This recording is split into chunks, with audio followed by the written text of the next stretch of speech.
नाश्ते में गांव की आलू पराठा, शहरी बहू का ब्रेड पिज़्ज़ा। नाश्ते की टेबल पर बैठा पूरा परिवार चाय के साथ आलू के पराठे खा रहा है और प्रियंका किचन से आलू के पराठे लाई है। मम्मी जी, पापा जी, और पराठे लीजिए ना। हाँ हाँ बहू, लूंगा ही। वाह बहू, कितने स्वादिष्ट पराठे बनाए हैं तूने। क्या मम्मी, आप क्या भाभी के हाथ के पराठे की तारीफ करती रहती हो। और भाभी, आप आज फिर अपने नाश्ते में ये हेवी पराठे बना दिए। हाँ भाभी, आपकी शादी के 4 से 5 महीने हो चुके हैं, लेकिन आज तक आपने हमें नाश्ते में पराठे के सिवा कुछ और खिलाया ही नहीं। अरे अनीता, तुम कह तो सही रही हो। प्रियंका, कभी कुछ और भी बना लिया करो। चेतन जी, मैं गाँव से हूँ और हमारी गाँव में रोज सुबह नाश्ते में सब गर्मा गर्म पराठे ही खाते हैं। इसीलिए मेरी भी आदत है सुबह के नाश्ते में पराठा खाने की। भाभी, आई कैन अंडरस्टैंड कि आप गाँव से हो, पर भाभी, पराठे की सिवा कुछ और भी तो बनाया करो। कल भी हमने पराठे ही खाए थे। अरे तो कल मैंने पालक के पराठे बनाए थे और आज मैंने आलू के पराठे बनाए, ताकि आप सबको पराठों का अलग अलग स्वाद नाश्ते में मिलता रहे। स्वाद का तो पता नहीं भाभी, पर ये रोज रोज नाश्ते में पराठे खाकर मोटापा जरूर मिल जाएगा। अरे चुप करो, मेरी गांव की बहू ने इतने स्वादिष्ट गरम गरम पराठे बनाए हैं और तुम लोगों की तब से बहू के पराठे में कोई ना कोई नुक्स निकालते जा रहे हो। चुपचाप से खा लो और अपने अपने काम पे निकल जाओ। अब अपनी माँ की फटकार सुनकर सभी लोग प्रियंका के हाथ के पराठे खत्म करते हैं और उसके बाद रमेश और अनीता अपने कॉलेज चले जाते हैं और चेतन काम पर चला जाता है, जिसके बाद प्रियंका घर के दूसरे कामों को निपटाने लगती है।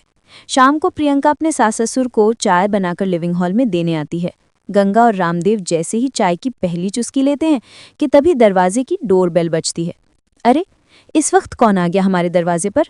चाय पीना भी दुश्वार हो गया। अरे माँ जी, आप बैठिए, मैं देख कर आती हूँ। प्रियंका दरवाज़ा खोलती है। दरवाजे पर अंकित और कोमल होते हैं। अरे माँ जी, अंकित और कोमल आए हैं।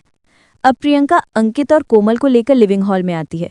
अंकित, कोमल, रामदेव और गंगा के पैर छूकर आशीर्वाद लेते हैं।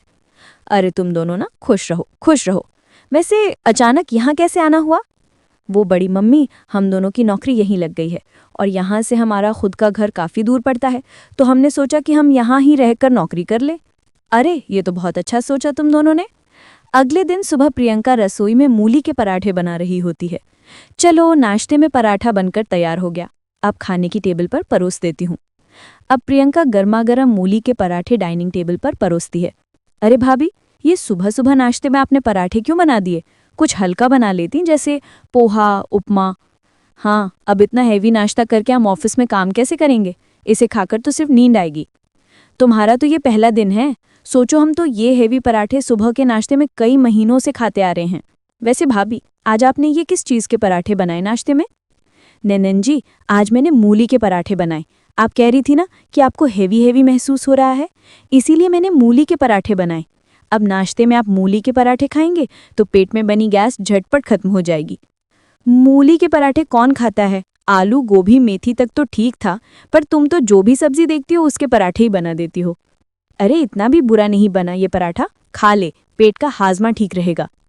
सब मुंह बनाकर खा ही रहते हैं। अब ऐसे ही कुछ दिन गुजरते हैं और एक दिन गंगा लिविंग हॉल में बैठे अपने पति से अपने छोटे बेटे रमेश की शादी की बात करती है। हाँ गंगा, तुम ठीक कह रही हो, रमेश की उम्र अब शादी की हो गई है। इतने में वहां पर अंकित, रमेश, चेतन, कोमल, अनीता आकर खड़े हो जाते हैं। अच्छा, तो छोटे भैया की शादी की बात चल रही है, मेरी शादी का मुझे ही नहीं पता। अरे अभी हम लड़की ढूंढ रहे हैं, अगर लड़की मिल जाती है तो हम तुम्हें बताते ही। अच्छा हुआ आपको लड़की नहीं मिली, अब हम आपको बताते हैं कि छोटे भैया के लिए कैसी लड़की चाहिए। ठीक है, बताओ। देखिए माँ, आपने बड़ी भैया की शादी गांव की लड़की से तो करवा दी, जो हमारे टाइप की बिल्कुल नहीं है, न ही हमारे टाइप का खाना बनाती है, इसीलिए अब आप हमारे लिए शहर की भाभी लेकर आई हैं। हाँ बड़ी मम्मी, अनीता ठीक कहती है।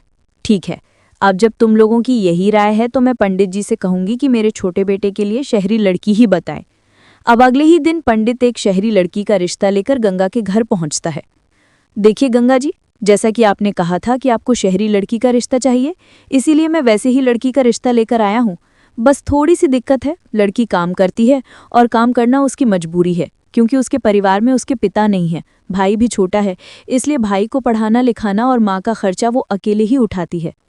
कोई बात नहीं, लड़की कामकाजी है तो अच्छा ही है, और जब उस लड़की ने अपने पीके को इतने अच्छे से संभाल रखा है तो ससुराल भी अच्छे से ही संभालेगी। अति उत्तम, काफी स्पष्ट विचार हैं। अब अगले दिन रामदेव गंगा लड़की वालों के घर जाते हैं और लड़की देखते हैं। जी, आप लोगों को मेरी बेटी पसंद तो आई ना? हाँ हाँ बिल्कुल, बहुत काबिल है आपकी बेटी, जो इतनी सारी जिम्मेदारियों को अकेले ही संभाल लेती है। मुझे तो आपकी बेटी बहुत पसंद है। अब तो बस आप लोग मुहूर्त निकलवा लिए, बाकी बातें होती रहेंगी। अब रिश्ता पक्का होने की कुछ ही महीने में गंगा अपने बेटे की शादी पूरे विधि विधान के साथ रिया नाम की लड़की से करवा देती है।